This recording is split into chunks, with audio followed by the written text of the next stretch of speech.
안녕하세요. 사랑스러운 딸아이를 키우는 낙으로 살아가고 있는 30대 여성입니다. 지금까지 살면서 겪었던 인생 경험 중에 가장 후회스러웠던 일과 잘했다고 생각되는 일을 여러분들에게 들려드릴까 합니다. 성인이 된 후 저는 부모님 집에서 나와 독립했습니다. 자취 생활도 차츰 익숙해져 가고 있었고 직장 생활도 요령이 생기면서 잘 적응해 나갔죠. 살고 있던 동네에는 꽤 유명한 카페나 맛집, 편의시설까지 없는 게 없었습니다. 게다가 어릴 때부터 시력이 안 좋아서 안경과 한몸처럼 살았는데 동네에는 믿을 만한 안경점도 있었죠. 종종 가던 안경점에는 안부를 주고받을 정도의 친분이 생긴 안경사분도 계셨습니다. 그는 다양한 사람을 상대하며 눈에 맞는 시력 보정이나 렌즈까지 맞춰주는 직업이다 보니 외향적이면서도 세심해 보였습니다. 성격 좋은 안경사는 제게도 늘 친절하게 서비스해 주셨죠. 몇 달 만에 들러도 알아봐 주시면서 친근했어요. 오랜만이네요. 요즘 많이 바쁘셨어요? 안경 뭐 불편한 거 있었어요? 네, 안녕하세요. 안경테가 좀 휘어진 것도 같고 세척도 하려고요. 그리고 시력도 검사해 보려고요. 아, 그래요? 제가 잘 체크해 드릴게요. 식사는 하셨어요? 커피 한 잔 드릴까요? 아, 네. 식사했어요. 감사합니다. 안경사는 제가 쓰고 있던 안경을 벗겨주면서 저를 지그시 쳐다보았습니다. 어쩐지 그때마다 검사인데도 쑥스럽게 느껴졌습니다. 그가 세밀하게 서비스해주는 모습을 보니 저도 모르게 혼자 긴장되었던 것 같아요. 그는 제 얼굴에 더 가까이 다가오더니 제 눈가를 유심히 들여다보았습니다. 눈이 충혈되어 있네요. 요즘 많이 피곤하셨나 봐요? 커피는 안 되겠다. 눈에 좋은 따뜻한 차 한 잔 드릴게요. 잠시만 기다리세요. 아, 네, 감사합니다. 따뜻한 차를 마시면서 안경테를 체크하는 그의 모습을 바라보며 대기하고 있었습니다. 그때 다른 여자 손님이 들어왔죠. 안경사는 여전히 친절하게 그분에게도 응대하는 모습이었어요. 직업적인 서비스로 친절하신가 싶었죠. 손님, 다른 직원이 바로 안내해 드릴 거예요. 잠시만 앉아서 기다려 주시겠어요? 다른 직원에게 그 여자 손님 응대를 부탁한 뒤 확인한 제 안경을 가지고 다가왔습니다. 그의 앞에 있는 의자에 저더러 앉아보라고 손짓하더군요. 그리고는 제 얼굴에 안경을 씌워주었습니다. 얼굴에 맞도록 세심하게 각을 잡아주면서 말이죠. 저는 그와 계속 눈을 마주치고 있었습니다. 어떠세요? 아직도 불편하세요? 괜찮은 것 같은데 죄송하지만 거울 좀 주시겠어요? 네, 여기 있습니다. 확인해 보세요. 안경테 휘어진 것도 잡았고 제가 볼 땐 예쁘게 딱 맞는 것 같은데. 그가 건네준 거울 속 제 모습을 들여다보았습니다. 그의 말대로 예쁘게 딱 맞는 것 같아 저도 만족스러웠습니다. 안경은 괜찮죠? 그리고 이거 몇 개 가져가세요. 아까 제가 타드렸던 눈에 좋은 차니까 물만 부어 드셔보세요. 네, 안경 잘 맞아요. 괜찮네요. 차도 이렇게 챙겨주시고 너무 감사합니다. 매장 밤 9시까지 하니까 언제든 편하게 들르세요. 퇴근길에 들려서 차 한잔 하시고 가셔도 매우 좋고요. 그의 서비스로 시작된 친절은 자연스럽게 더 친해질 수 있는 계기가 되었고 우리는 연애를 시작하게 되었습니다. 저보다 활동적인 남편은 연애 초기 저에게 매우 적극적이고 끼가 많아 보였습니다. 매장에서도 여자 손님들과 가깝게 대화할 때 질투가 날 정도였죠. 그래도 제 애인이 되었으니까 제게만 애교 많고 다정하겠지 그를 믿으며 즐겁게 연애하고 있었습니다. 저기 오늘 몇 시에 퇴근해요? 나 자기 집에서 라면 먹고 가려고. 나 재워줘 자기야. 내가 안마도 해드릴게요. 응? 그래. 나도 퇴근해서 일찍 가 있을 테니까 집으로 와. 자취하며 연애하는 여자들은 공감하겠지만 저 역시 연애를 시작하니 남자친구가 자취하는 제 집으로 오기 시작했고 저만의 시간은 사라지고 있었습니다. 그래도 연애 초기에는 같이 있고 싶다는 생각에 자취방은 항상 그에게 개방되어 있었습니다. 그가 오는 날을 대비해서 없던 무드등도 꾸며놓게 되었고 향기 좋은 디퓨저까지 여기저기 놓게 되면 마치 주술이라도 부리거나 타로라도 봐줄 것 같은 분위기가 되었죠. 어디서 이렇게 좋은 냄새가 나지? 향이 너무 좋은데 자기 향기인가? 확인해보게 가까이 와봐. 자기 향기 좀 맡아보자. 너무 좋다. 자기야 왜 그래 쑥스럽게. 와, 너무 좋아. 자기한테 나는 향기. 자기 몸에서 나는 냄새 같은데 옷 좀 벗어봐. 여기저기 자기 향기 좀 실컷 맡아보자. 뭐라고? 뭐야 자기, 생각보다 이렇게 엉큼하고 야한 사람이었어? 자기한테는 엉큼하고 야한 사람이고 싶은데 어서 향기 좀 맡게 자기 옷 좀 벗어주면 안 될까요? 내가 벗겨드릴까요? 다정다감하고 애교 많은 남친과 연애를 시작한 지 얼마 되지 않아 제 자취방은 그와 함께 공유하는 공간이 되어버렸습니다. 각자 특별한 약속이 없는 날이면 우리는 항상 뜨거운 밤을 보내기 시작했죠. 그와 처음 잠자리를 갖게 되었을 때 그의 노골적이면서도 부드럽게 표현해주는 모습이 단숨에 저와 정말 잘 맞는다 생각되었습니다. 그래서인지 그 첫날 밤을 저는 오랫동안 잊지 못하고 있었습니다. 그리고 이후에는 오히려 제가 그를 더 원하고 있었던 것 같았죠. 뜨거웠던 그와의 첫날 밤, 그는 제가 입고 있던 원피스의 상의 부분 단추를 전부 다 풀더니 가슴 안쪽으로 손을 넣고 아가를 쓰담쓰담 하듯이 부드럽게 만지기 시작했습니다. 그의 얼굴을 점점 더 제 가슴을 향해 가까이 다가왔죠. 제 향기를 맡겠다며 가슴품에 깊숙이 파고들기 시작했고 키스를 퍼붓기 시작했습니다. 자기야, 왜 이렇게 예뻐? 나 바로 흥분되잖아. 오늘도 자기랑 밤새느라 집에 가긴 글렀는데. 어머 뭐야 자기야. 그는 계속 흥분된다는 말을 반복하면서 그렇게 제 가슴을 탐닉하더니 브래지어 앞쪽에 잠겨있는 후크를 풀고 더 확연하게 드러난 벗은 모습에 덮치듯이 온몸에 키스를 해주었습니다. 마치 맛있는 아이스크림이 녹아내릴까봐 허겁지겁 빨아먹는 아이의 모습과도 같았죠. 남친의 그런 모습에 저도 흥분되었고 저도 모르게 입가에서 소리가 새어 나오기 시작했죠. 너무 좋다. 자기야, 엎드려봐. 남친은 제 숨소리마저 흥분된다며 속옷이 반쯤 벗겨진 채로 누워있던 저를 엎드리게 만들었죠. 그와 저는 어른들이 하는 몸의 대화를 뜨겁게 나누었습니다. 엎드려진 제 몸 깊숙이 그가 느껴졌고 몇 번인지도 모르게 우주에 떠있는 기분으로 밤을 지새웠습니다. 그렇게 그와 깊은 사이가 되기 시작하면서 점점 더 뜨거운 밤이 기다려지기 시작했습니다. 자기야, 점심 잘 먹었어? 난 점심 식사보다 자기가 고픈데. 어머, 나 지금 회의 들어가야 해. 누가 들으면 어쩌려고 그래. 너무 좋으니까 그렇지. 오늘은 업무 정리하고 늦어서 자기 집에 도착하면 밤 10시는 될 거야. 밥 안 먹고 바로 시작할 거니까 자기 옷 입지 말고 다 벗고 기다려. 아, 맞다. 티팬티만 입고 있어. 알았지? 통화 내용이 야했지만 한창 뜨겁게 연애하던 때라 재밌고 즐거웠어요. 그리고 그날 저는 퇴근길에 없던 티팬티까지 사서 귀가하고 말았습니다. 그가 말한 대로 다 벗고 있어야 하나 마나 고민하면서 말이죠. 그렇게 뜨거운 연애 기간은 짧고 굵었지만 자연스럽게 자취하던 집에서 동거가 시작되었고 결혼으로 이어졌습니다. 일찍부터 사회생활을 시작하던 남편도 일머리도 좋아서 경영도 잘해왔고 꽤 안정적인 궤도에 들어선 상태였죠. 저 역시 탄탄한 직장과 저축해온 통장 덕분에 결혼 준비는 순조로웠습니다. 그때는 남들 다 아는 연애를 시작으로 결혼까지 하고 나니 인생에 어려울 게 없을 것만 같았죠. 그러나 결혼 후 남편과 뜨거운 밤은 광복절과도 같았습니다. 1년에 한 번 뜨거운 여름에나 돌아온다는 그래도 광복절은 매년 돌아오기라도 하지만 남편과 저의 뜨거운 밤은 기약도 없었습니다. 물론 결혼 생활을 오래 하다 보면 야스리스 부부가 늘어난다는 통계를 본 적도 있고 주변에서도 그런 얘기들을 하도 많이 하길래 그럴 수 있겠다 생각했죠. 게다가 직장 생활과 결혼 생활을 병행하던 저 역시 너무 정신없게 살고 있었던 터라 연애하던 시절과는 같을 수 없겠지 하면서 무뎌지고 있었습니다. 제가 자취하던 집에서 스킬 좋게 저를 침대에 눕히던 남자의 모습은 이미 사라지고 없었습니다. 남편은 언젠가부터 제 눈도 마주치지 않았고 잔소리만 하기 시작했습니다.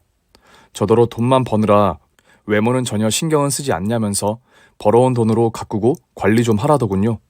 물론 관리하면 좋겠지만 결혼해서도 똑같이 직장 업무로 바쁘고 남편 내조에 시댁까지 챙기는 제게 관리는 무리였습니다. 마주쳐 대화가 시작되면 남편의 잔소리는 계속되었고 무료해진 어느 날 남편의 말대로 퇴근 후 미용실에 들러 헤어스타일도 바꾸고 손톱 손질도 했죠. 집에 도착해서 분위기 있는 무드 등으로 바꿔놓고 늦어지는 남편의 귀가를 기다렸습니다. 하지만 퇴근한 남편은 피곤한 기색이 역력했습니다. 집이 왜 이렇게 캄캄해? 불 좀 켜지 뭐하고 있는 거야? 여보, 오늘 많이 피곤했지? 어서 씻고 와요. 내가 안마해줄게. 대꾸도 없이 욕실로 들어간 남편은 통화를 하는 건지 샤워를 하는 건지 거의 1시간이 지나서야 침실로 왔습니다. 기다리다 지쳐서 잠깐 졸다가 깨어난 저는 그래도 남편에게 화사하게 웃었죠. 여보, 나 오늘 달라진 거 없어? 제발 그런 것 좀 물어보지 마. 늦게까지 일하고 들어온 사람한테 그런 질문 하고 싶냐? 퉁명스러운 남편의 대답이었지만 피곤해서 그러겠지 생각하고 대화를 이어가려고 했죠. 아, 그러게 내가 눈치 없었네. 피곤한 당신한테 헤어스타일 좀 바꿨어, 여보. 나 오늘 입은 잠옷 어때? 지금 바로 잘 거야? 자기 많이 피곤해? 제 얘기는 듣지도 않고 남편은 이불을 뒤집어 쓰더니 피곤하다며 등을 돌려버렸죠. 연애 때와는 너무 달라진 남편을 노력해서 유혹하는 것도 힘들고 점점 불편해졌습니다. 그날도 불편한 마음에 잠들지 못하고 거실로 나온 저는 이런저런 생각을 하다 잠들었던 소파에서 깨어났죠. 일어나 보니 남편은 이미 출근을 한 상태였어요. 저는 지각할까봐 출근을 서둘렀습니다. 그리고 남편에게 전화를 걸었습니다. 여보, 미안해. 늦잠을 자버렸네. 출근은 잘했어? 그래도 나 좀 깨워주지 그랬어. 나 지금 바빠. 나중에 통화해. 연애 시절 다정했던 제 남편이 맞나 싶었습니다. 하루하루 다르게 매정한 모습으로 돌변하는 그를 점점 더 상대하는 게 괴로워지기 시작했습니다. 부부관계야 피곤하고 생활에 지치면 그럴 수 있다고 하겠지만 평소 저를 대하는 태도도 너무 변해 있었기 때문이었죠. 그리고 시댁 식구들도 결혼 생활에 도움이 되지 않았어요. 사이도 그다지 좋지 못했는데 너무 자주 아무 때나 집에 들르는 시누이는 늘 반갑지 않았습니다. 그리고 그날도 시누이가 어김없이 또 집에 찾아왔습니다. 요즘 동생도 바쁜지 연락도 없고 조용하네. 그냥 지나는 길에 들렀어. 내 동생은 아직 퇴근 안 했어? 네, 어서 오세요, 형님. 남편 오늘 퇴근하고 늦는다고 해서 저 먼저 식사하려던 참인데 저녁 식사 차려드릴까요? 아니, 식사는 됐고 자기 이거 좀 써봐. 이게 뭐예요? 화장품 아니에요? 맞아, 화장품인데 자기야 뭐 직장도 탄탄하고 돈도 잘 버니까 이거 하나쯤 사주는 건 무리 아니지? 이거 하나만 팔아주라. 나 요즘 부업으로 파는 건데 사서 써보라고 가져왔지. 그리고 자기 결혼한 지 얼마나 됐다고 벌써 얼굴이 그게 뭐야? 관리도 좀 하고 그래. 벌어놓은 돈 다 어디에 쓰려고 아껴? 아, 네, 그럴게요. 형님이 파시는 건데 사서 써야죠. 두고 가세요. 계좌로 바로 송금해 드릴게요. 고마워. 근데 동생이랑 자기는 이세 계획 없어? 더 나이 먹기 전에 서둘러야 하는 거 아니야? 쭈글쭈글 늙으면 어쩌려고. 아, 그게 요즘 부쩍 서로 바빠서. 그래? 바빠서 그런 거 맞아? 아니, 자기 꼴 좀 봐봐라. 꼴이 엉망인데 동생이 자기랑 잠자리 가지려고 하겠어? 여자는 무덤 들어가기 전까지 관리해줘야 한다니까? 내가 성형외과 시술이라도 소개 좀 해줄까? 직선적으로 할 말 다 하는 시누이가 얄밉긴 했지만 결혼 후부터 계속 듣다 보니 이골날 정도였습니다. 제 얼굴이 마음에 안 들어서 그러나 보다 한 귀로 듣고 흘려도 스트레스가 쌓이기 시작했죠. 몇 년째 그렇게 저의 외모를 지적당했고 그렇다 보니 이제는 정말 제 얼굴이 못생기고 엉망이 된 것 같았습니다. 정말 시술이라도 받아야 하나 고민까지 되었죠. 시술은 다들 하는 거야. 수술하는 것도 아닌데 뭘 그렇게 고민해? 감기 걸리면 맞는 주사랑 같다니까. 싸게 해달라고 내가 특별히 자기니까 소개해줄게. 예약 잡자. 네, 근데 혹시 그런 거 부작용은 없어요? 부작용? 촌스럽기는. 시술하고 부작용 생긴 사람 주변에 한 명을 못 봤어. 흔하게 다들 감기 주사 맞듯이 하는 거라니까. 그래요? 그럼 진료라도 한번 받아볼게요. 제가 관심을 보이자 시누이는 자기가 아는 분 병원에 바로 전화를 걸더군요. 전화해서 가격을 타진하더니 예약날까지 잡아주었습니다. 아무래도 병원에 저를 소개해주고 시술이 확정되면 수수료라도 챙겨받는 듯 했죠. 견적에 엄청 예민하게 굴더니 계산을 반복적으로 하고 퍼센트를 따지는 듯 통화를 하고 끊더군요. 그 뒤로도 시누이는 제 얼굴이 엉망이네, 피부가 지저분하네, 어쩌네 지적을 마구 해대면서 걱정하는 척 몇 차례 더 화장품까지 팔고 가셨죠. 그리고 시누이가 예약해놓은 병원에 방문하는 날이었습니다. 허름한 건물에 간판도 제대로 걸려있지 않아 망설이기도 했으나 시누이가 예약까지 하면서 저렴하게 부탁해둔 곳이라 진료라도 받고 가자 생각했죠. 병원 담당자로 보이는 분이 진료실에 안내해 주었고 진료 전에 찍어준 제 얼굴 사진을 보면서 설명이 시작되었습니다. 제 피부 상태를 보더니 해야만 할 시술 항목들을 모두 알려주셨죠. 그런데 시술은 오래가지 않는다며 성형수술까지 권유하기 시작했죠. 턱선을 갸름하게 깎고 눈 앞뒤를 트이고 그렇게 뽑은 견적이 몇백만 원이 나왔습니다. 그나마 신우이 덕에 그 모든 걸 저렴하게 해주는 거라 하더군요. 저는 조금 더 생각해보겠다 하고 어수선한 마음으로 집을 향해 가고 있었습니다. 그때 신우이가 전화를 걸어왔습니다. 아니, 병원에 예약까지 잡아주고 견적까지 싸게 내주라 사정사정해서 다 해줬더니 아무것도 안 하고 그냥 갔다며? 그럼 내가 뭐가 돼? 아, 진료만 일단 받았어요. 생각 좀 해보고 결정해보려고요. 야, 너 거울 안 보니? 좋게 말하니까 말귀를 못 알아듣는 거야? 너 그러니까 내 동생이랑 너랑 이세 계획도 못 갖는 거 아니야. 못생긴 얼굴은 생각도 안 하고 결혼 생활이 편할 줄 알았니? 신우이는 전화를 걸어 도가 지나칠 정도로 악담을 퍼붓기 시작했습니다. 제 얼굴이 대체 얼마나 엉망이길래 그런 말을 하는 건지, 그리고 설령 못생긴 얼굴이라고 해도 동생의 아내에게 선을 넘는 말들을 끊임없이 짓거리는 바람에 정신이 나갈 정도였습니다. 이후 시댁에 가면 시어머니와 시누이는 제 얼굴을 장난감 인형 얼굴 가지고 얘기하듯이 마음대로 뜯어 고칠 것을 상의하기 시작했습니다. 너는 왜 노력도 안 하고 살려고 그래? 요즘 쉽게 다들 한다는 성형도 좀 하고 남편 내조도 좀 하면 오죽 좋아. 애는 안 가질 거냐? 저렇게 생겼는데 관리도 안 하고 노력도 안 하니까 남자가 좋아하겠어? 아무리 마음 넓고 착한 내 동생이지만 너무하는 거 아니야? 제가 너무한다고요? 두 분 말씀이 너무 지나치신 거 아니에요? 제가 못생겼다고 해도 매번 이렇게 대놓고 말씀하실 건 아니라고 생각해요. 어머니 형님, 정말 너무하시네요. 저렇게 기만 세서 남편 기죽게 어쩌려고 저래? 참 기막히네. 제가 더 기가 막히는 상황이었습니다. 시모와 신우이에게 대들다가 화도 나고 눈물도 나서 더 이상 시댁에 있을 수가 없었죠. 대충 죄송하다 인사를 드리고 나왔습니다. 시댁에 갈 때마다 그런 일이 빈번하게 일어났고 스트레스는 점점 커져만 갔습니다. 어느덧 결혼 5년 차. 그래도 저는 남편과의 사이만큼은 회복해보려고 꾸준히 노력하고 애써 왔습니다. 힘든 직장 생활을 병행하면서도 살림이며 남편 내조며 게을리하지 않았고 시댁에서 손 벌리는 일도 남편 모르게 도와주면서 말이죠.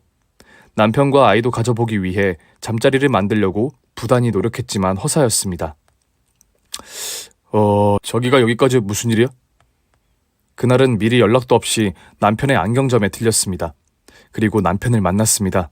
직원들이 있어서 그런지 평소보다 조금은 친절한 말투로 연애하던 시절처럼 커피를 한 잔 타주더군요. 대기 의자에 앉아 그를 기다리는데 연애하던 그 시절로 돌아간 것만 같아 잠시 기분이 묘하고 이상했습니다. 그냥 기분도 울적해서 오늘 여보랑 술이나 한잔 할까 해서 들렸지. 먼저 들어가. 나 바빠. 그리고 오늘 술 약속도 있어. 제발 부탁인데 일하는 곳에 불쑥 나타나지 좀 마. 거절을 쉽게 하는 남편. 한두 번 아닌 여러 가지로 거절을 계속 듣다 보니 이제는 포기도 빨라졌죠. 그렇게 저도 익숙해져 갔습니다. 그리고 그날 밤 남편은 술이 잔뜩 취해 귀가했습니다. 몸을 겨우 가누고 씻지도 않은 채 옷만 겨우 벗어 던지더니 침대에 누웠습니다. 저는 소파로 가서 따로 자려고 나가려 했습니다. 그런데 그때 남편은 제 손을 잡더니 제 옷을 풀어헤치기 시작했습니다. 취해서 그러는 게 좋지만은 않았지만 저도 모르게 그대로 남편에게 반응하게 되었죠. 세상에, 왜 이렇게 예뻐졌어? 벗기니까 더 예쁘네. 나 흥분되게 왜 이렇게 예쁘냐.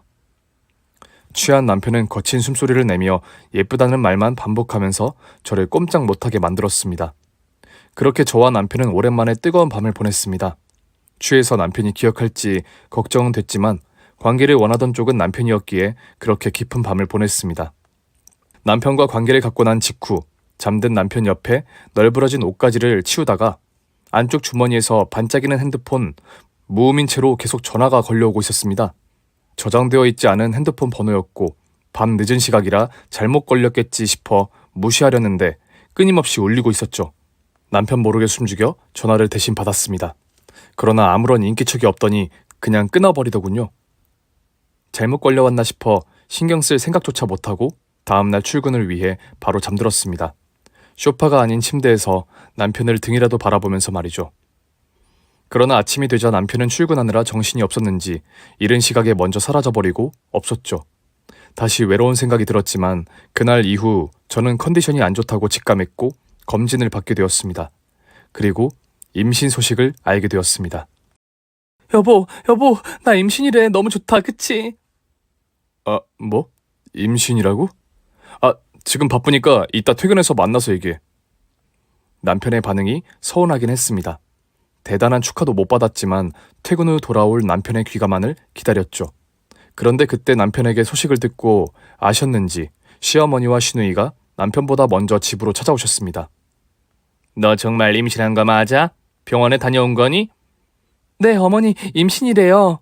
아니, 그렇게 아이를 언제 가질 거냐, 계획은 있냐 할 때는 만들 생각도 안 하더니 하필. 그러게, 그나저나 아이가 동생 얼굴을 닮아야 할 텐데 자기 얼굴을 닮아서 나올까봐 걱정이다. 기까지 세게 태어나는 거 아니야? 시모와 시누이는 축하도 없이 하필 지금 임신을 한 게 제 잘못인 것처럼 나무라고 계셨습니다. 또 외모에 대해 지적을 시작하면서 말이죠.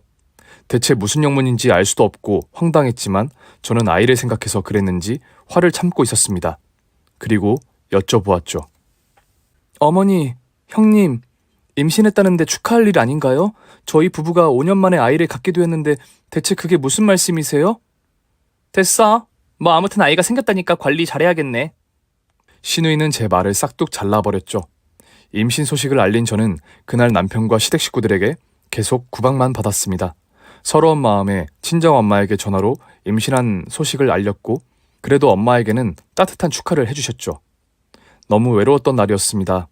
임신하면 남들은 다 축복 속에 가족들의 챙김을 넘치게 받는다는데 어이가 없었습니다.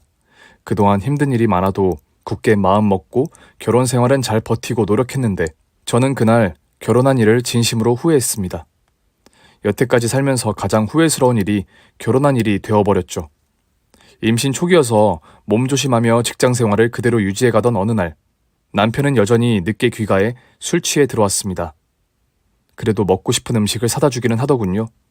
그리고 주말에 저더러 친정 가서 쉬라고 했죠. 바빠서 본인이 챙길 수 없고 임신 초기니까 몸 관리 잘해야 한다면서 말이죠.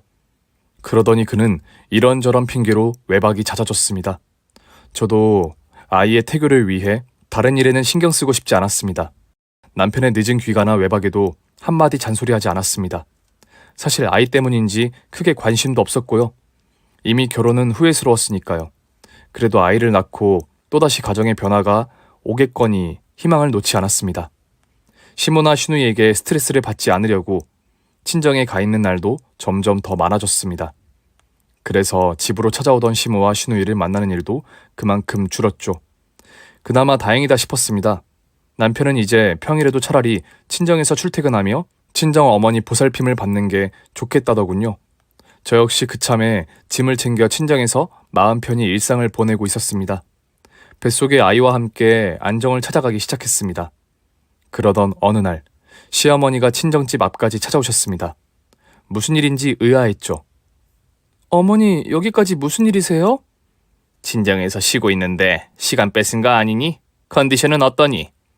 친정집의 근처 카페에서 만난 시어머니는 평소와는 다르게 대하셨죠. 뭔가 부탁하려고 하는 것 같아 예감이 좋지는 않았지만 제 안부만 묻고 걱정하기 시작했습니다. 몸 조심하며 직장 일도 무리 없게 하고 있어서 괜찮아요. 근데 여기까지 찾아오셔서 놀랐어요, 어머니. 뭐 놀라기까지 해? 너가 요즘 거의 집에 없다며 친정에서 출퇴근하는 일이 많다고 하니까 너 얼굴 보려면 내가 여기로 와야지.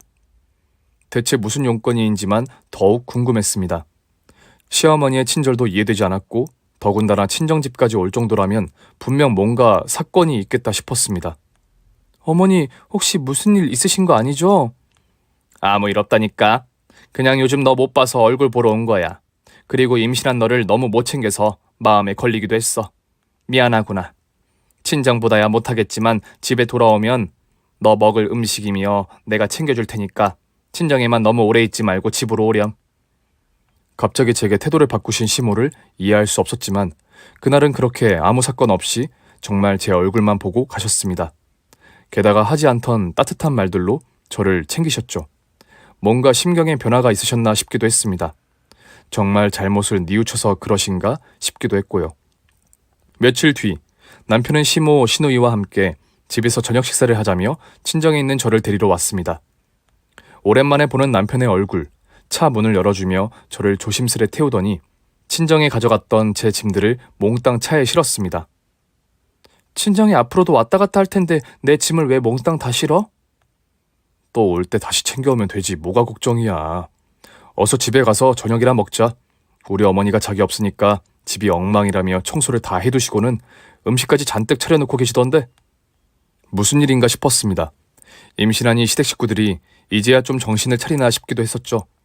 이제라도 잘 챙겨주려고 그러나 싶어 반신반의하며 남편과 집으로 돌아가게 되었습니다. 어서 오렴, 시장하지. 밥만 담으면 되니까 어서들 앉아. 아주 친정에 가서 사는 줄 알았네, 옳게. 어서 와, 배고프다. 빨리 먹자. 못 보던 광경이었습니다. 시댁 식구들과 한자리에서 그것도 시어머니가 차려주신 음식으로 저녁 식사를 하게 될 줄은 꿈에도 몰랐습니다. 그리고 시누이는 처음으로 저더러 옳게라고 부르기까지 하더군요. 저는 어리둥절했으나 시모와 시누이가 차려놓은 식탁 앞에 앉았습니다. 제가 좋아하는 한식 반찬들은 다 놓여져 있었습니다. 미역국, 된장찌개, 두부조림, 고등어구이, 불고기, 멸치볶음. 나열하기도 힘들 만큼 20첩 반상은 되는 것 같았죠. 갑작스런 상황에 당황도 잠시. 시댁 식구들에게 이런 저녁 식사 대접을 언제 또 받아보냐 싶어 허겁지겁 식사를 시작했죠. 어머니, 이 음식들 어머니가 다 만들어주신 거예요? 그럼 내가 만들었지. 뭐 사다 놓기라도 한 줄 아는 거야?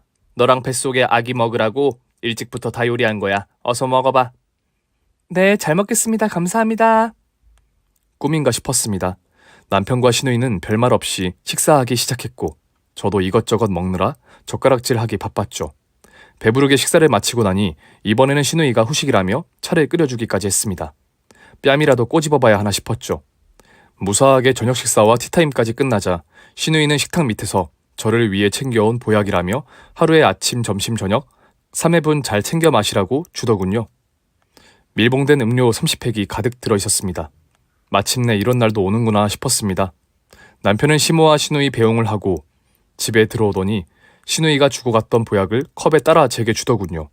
저는 행복한 기분으로 벌컥 단숨에 들이켰습니다. 이제부터 진짜 결혼 생활 시작인가 싶기도 했습니다. 누나가 특별히 당신 위해서 보약까지 지어왔다고 하니까 잘 챙겨 마셔. 까먹지 말고. 알겠어. 근데 오늘 진짜 무슨 일이지? 뭐가? 임신한 며느리 잘 챙겨줘도 의심이야? 아니 솔직히 이런 적이 없잖아. 임신했다고 말씀드렸을 때도 자기 식구들한테 구박만 받았던 거 몰라? 솔직히 태교도 할 겸 친정에 도망가 있었던 건데. 자기 집 놔두고 친정에 도망은 왜 가? 나도 그동안 바빠서 못 챙긴 거지. 지난 일 따지지 말고 앞으로 태교에만 신경 써. 챙겨주는 거나 잘 받아먹고. 이상하긴 했지만 그래도 임신한 저를 남편이나 시댁 식구들 모두 챙겨주는 일이 점점 잦아지다 보니 가족관계도 좋아지고 있구나 당연하게 생각했습니다. 다음 날도 그 다음 날도 몇 주간은 그렇게 시모와 시누이가 번갈아 찾아와서 제 저녁 식사나 보약을 잘 먹는지 살피며 끊임없이 챙기더군요. 옳게! 오늘도 엄마가 반찬 갖다 주라고 해서 가져왔어. 내가 한 달치 보약도 더 가져왔으니까 거르지 말고 잘 챙겨 먹어. 이거 먹고 출산할 때도 덜 아프게 다들 잘 낫는다고 하니까. 네, 감사합니다. 꼬박꼬박 너무 잘 챙겨 먹고 있어요. 그거 하나면 사실 식사 안 해도 될 정도라고 하더라고. 그 정도로 산모를 위한 영양요소가 다 들어있다는 거지. 말 잘 듣고 열심히 먹어야 효과가 있어. 알겠지?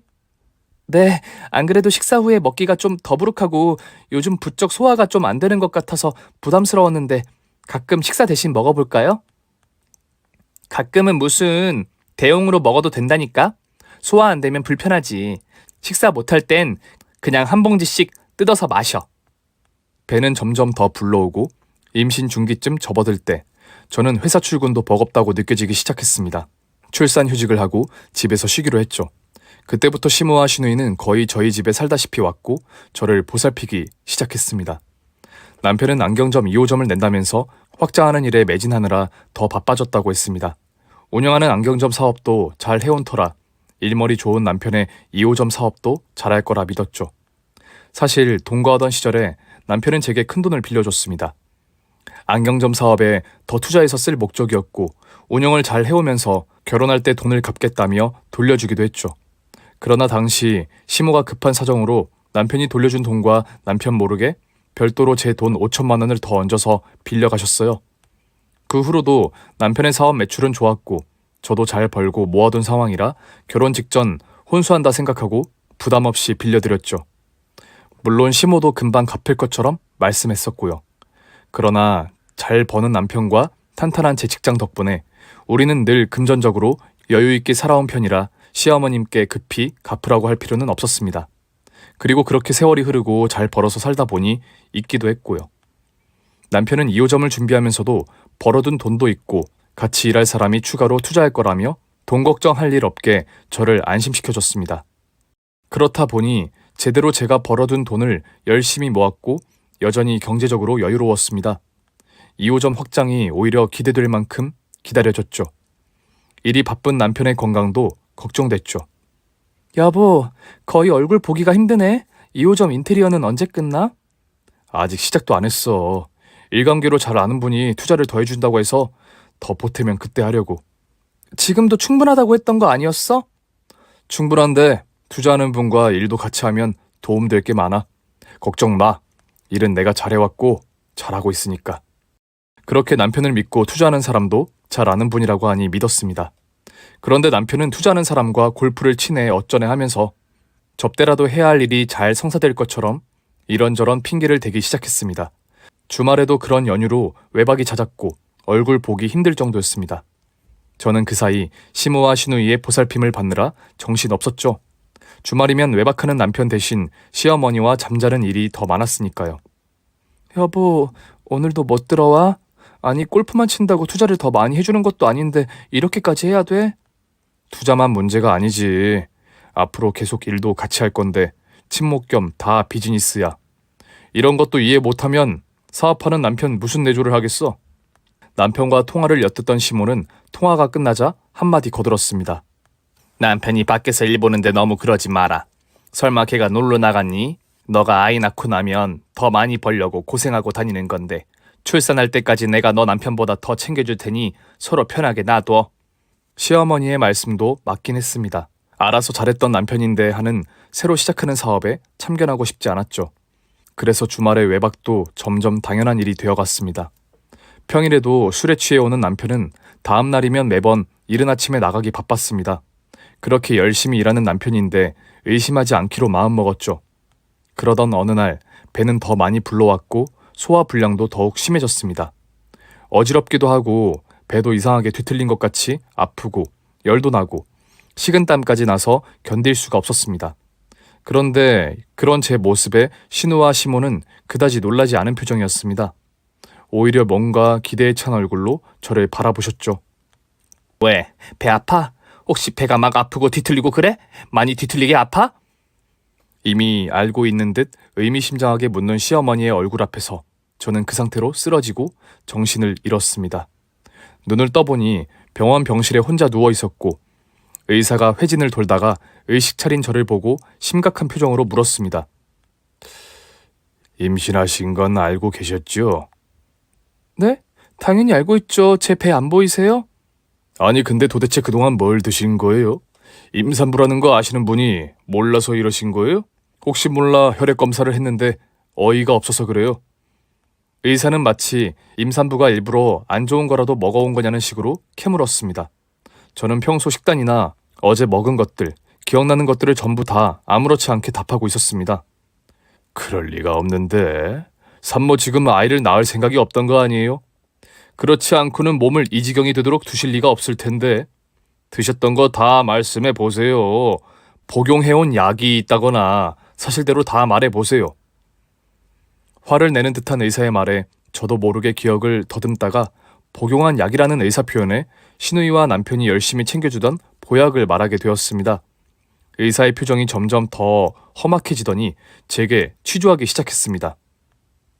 산모의 건강은 아이에게 영향이 있다는 거 모르세요? 그거 본인이 직접 사다 먹은 거예요? 아이를 낳을 생각을 하신 거 맞아요? 저는 잠시 머리가 멍해졌습니다. 뭐가 들어있는지도 모르고 보살핌에 고마워하며 식사 대용으로 먹어왔던 성분 모르는 그 약. 그 보약은... 아니요, 시댁 식구와 남편이 챙겨주셨던 건데 뭐가 잘못됐나요? 한참 잘못됐죠. 그 약 무슨 약인지 모르겠는데 임산부한테 먹였다는 건 정말 치명적인데다가 유감스럽지만 이후에도 모르고 계속 드셨다면 아이를 유산할 수도 있었어요. 혈액 검사 수치가 정말 안 좋던데. 아이는요? 지금 어떤 상태인가요? 다행히 태아한테는 현재 이상이 없긴 한데 출처도 모르는 그런 약, 본인도 자살 행위이고 아이도 같이 죽을 뻔한 거나 다름없다고요. 몸에 좋다고만 하면 뭔지도 모르고 아무거나 약들 먹다가 유산되거나 출산을 하더라도 아이한테 이상이 있는 경우가 많아요. 모르고 있었다면 모르지만 알고도 산모한테 그런 걸 먹였다면 명백히 살인 행위나 다름없다고요. 정말 이해가 안 되네요. 의사의 말을 듣고 나니 망치로 머리를 몇 대 맞은 기분이었습니다. 그리고 하나씩 퍼즐이 맞춰지기 시작했습니다. 쓰러지기 직전에 이미 제 컨디션을 아는 듯 말하던 시모의 표정이 떠올랐습니다.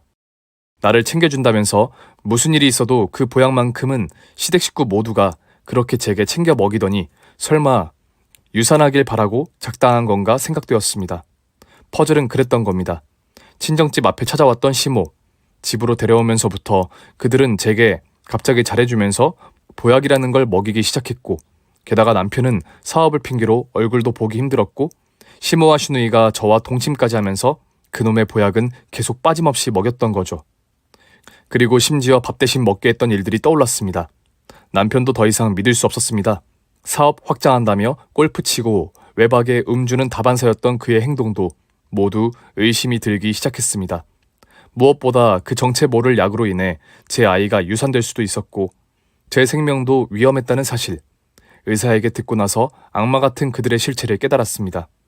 점점 더 분노가 차오르던 그때 시모와 슈누이가 병실에 들어왔습니다.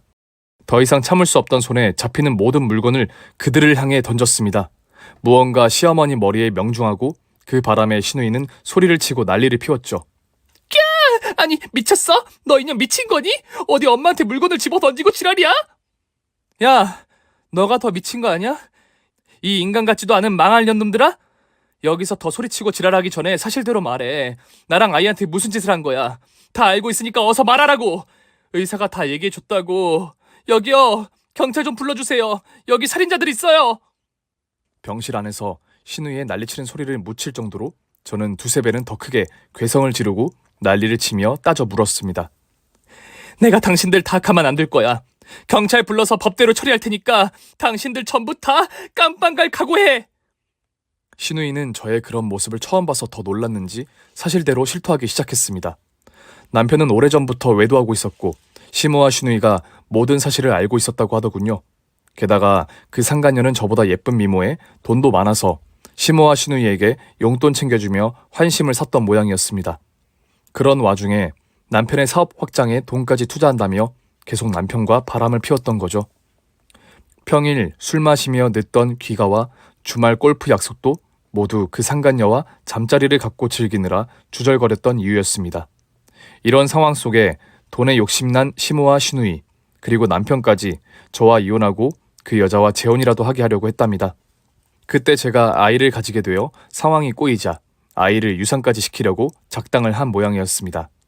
시누이에게 이야기를 들으면서도 개보다 못한 인간 말종들의 내막에 기막히고 억장이 무너졌습니다. 나도 이 결혼 후회한 지 오래야. 이제 더 들을 말도 없고 할 말이 없다. 차라리 진작에 이혼하자 했으면 바로 헤어졌지. 아이는 나 혼자 키우면 그만인데 유산시키려고 이상한 약까지 보약이라고 둔갑시켜서 먹여? 당신들 이거 살인미수야. 정신병자들 아니야?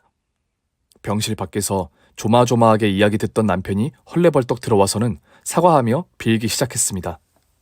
살인미수에 바람까지 피우느라 그 긴 세월 내 속을 썩이고 외롭게 만들더니 너는 더한 인간 말종의 개쓰레기야. 남편은 계속 엎드려 빌기 시작했습니다. 시모도 넋놓고 저를 볼며 빌더군요. 어머니, 그렇게 빌 거 없고요. 다 필요 없으니까 제가 남편 모르게 결혼 초에 빌려줬던 돈이나 당장 갚아요. 1억 2천 어서 내놓으라고. 아주 돈에 눈깔들이 뒤집혀서 생명 귀한 줄 모르는 것들. 당신들 그년한테 투자받은 돈으로 내 돈 갚으면 되겠네. 아니면 시모 소유한 몇십억짜리 그 건물 증여하던지. 오늘부로 당장 헤어져 줄 테니까. 그리고 아이는 내가 키울 거야. 내 조건대로 안 하면 당장 살인미수의 상해죄로 경찰에 고소할 거니까 그런 줄 알아. 당신들 전부 감옥 갈 준비해. 참혹한 결혼. 여태까지 살아오면서 겪었던 일 중에 가장 후회스러운 일이 되었습니다. 그러나 그 악마 같은 실체를 알고 이혼한 일은 애석하게도 가장 잘한 일이 되기도 했죠. 모든 실체를 알고 난 후 형사사건으로 사람을 써서라도 살인미수 및 상해죄 등으로 조사에 착수하려고 했습니다. 그들은 바로 겁을 먹더군요. 저는 합의는 절대 없을 거고 감옥에서 종신형을 살게 만들겠다고 했죠. 그게 위협으로 느껴졌는지 그들이 취하고 있던 돈은 제 몫이 되었습니다. 물론 제게 빌렸던 돈도 병실에서 난리치던 날 바로 받을 수 있었고요. 그리고 이혼 위자료와 아이 양육비, 그리고 시모 건물도 받을 만큼 다 받아냈습니다. 저와 아이 모두 보상받을 만 했으니까요. 이후 저는 건강하게 아이를 출산했고 아이와 놀고 쉬어도 될 만큼 여유롭게 잘 살고 있습니다. 전 남편은 그 상간녀와 결국 재혼도 못하고 안경점 경영이 부진했는지 근근히 살면서 시모와 시누이도 함께 형편이 어려워져 쥐죽은 듯이 산다고 들었습니다. 전 남편과 시모 그리고 시누이가 번갈아가며 헤어지고 잘 사는 저에게 울며 불며 몇 번씩 매달렸지만 치가 떨리게 싫었던 저는 집도 전화번호도 그들 모르게 바꾸고 친정 부모님과 함께 그들로부터 사라져버렸습니다. 영원히 찾기 어렵게 말이죠. 자업자득이 뭔지, 그들, 그리고 결혼과 이혼을 통해 저도 제대로 인생 공부했습니다. 이제 아이와 행복하게 살아갈 일만 남았습니다. 여러분들은 저처럼 후회하는 일 없이 잘한 일만 계속 많이 일어나시기를 바라겠습니다. 긴 사연 들어주셔서 감사드립니다.